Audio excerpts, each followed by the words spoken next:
Imagine an illness that affects 4.7 million people in the UK.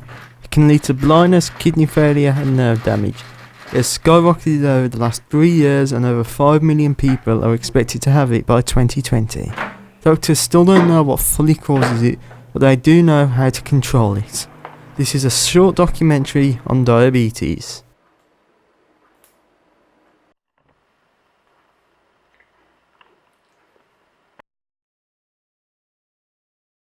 Living with type 1 diabetes is basically one big balancing act. I'm constantly trying to keep my blood between 4 and 7. Anything above is too high, anything below is too low, and the consequences can sometimes be dire. To find the amount of insulin I need before each meal, I count up the amount of carbs, add on correction if my blood's over 7, and divide it by 8, which is my current ratio. For example, 200 grams of these chips is 80 grams. So 10 units. Some foods, however, such as steak and rice cakes, have little to no carbs, and therefore I do not require to inject myself.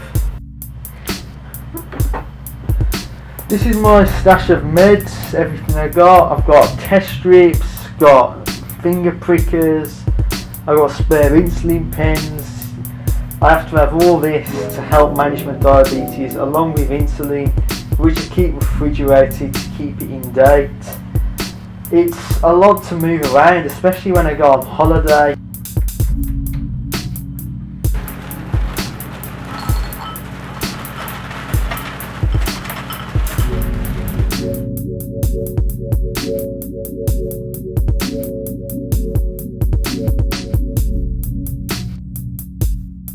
Got a little dial, select the amount of insulin.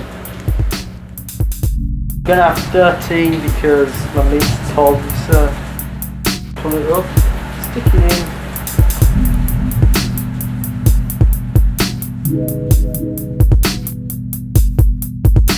That was 13 units, don't know if you can see with the focus. Let's eat! For more information about diabetes, I have contacted Liz Hudson of the Sandwell Diabetics team to find out more stories about diabetes, as type 1 diabetes is surprisingly rare, with only 8% of all diabetics being type 1. The remaining 90% are type 2, which is managed quite differently from mine.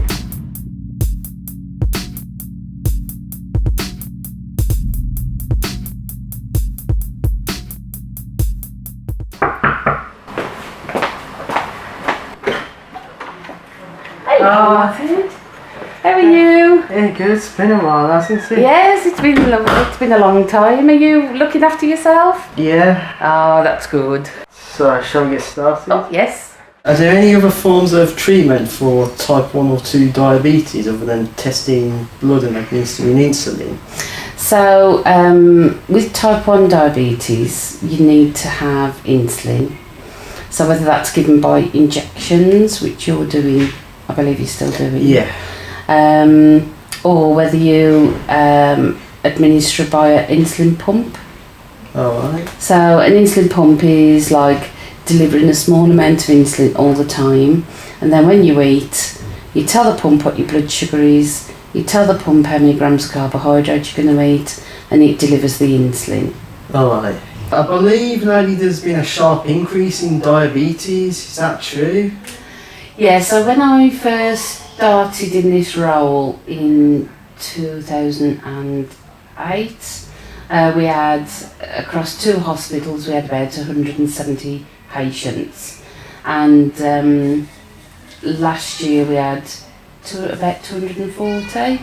So there has been a big increase. Oh, right. But I'm not quite sure why it is just on the increase.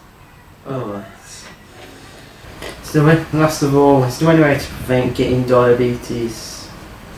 Type 2, yes, that's preventable. Okay, unless it like runs in families, so that might not be preventable. Type 1, once that process has started where you're killing off your cells that produce the insulin, there's nothing that we can do to stop that process. So there's nothing to prevent you getting type 1 diabetes. The scariest parts about diabetes is when my blood goes too low, which is known as a hypo. Usually you get symptoms such as blurred vision, feeling lightheaded, but sometimes it don't happen, and these can happen usually when I have too much insulin, but also at random times if I do loads of exercise. And it's a really scary thought, me not waking up in the night because my blood's low. And in order to treat them, I have to have fast acting sugar such as Coke or glucogel, give it 15 minutes and then have a proper snack such as a bag of crisps or a sandwich.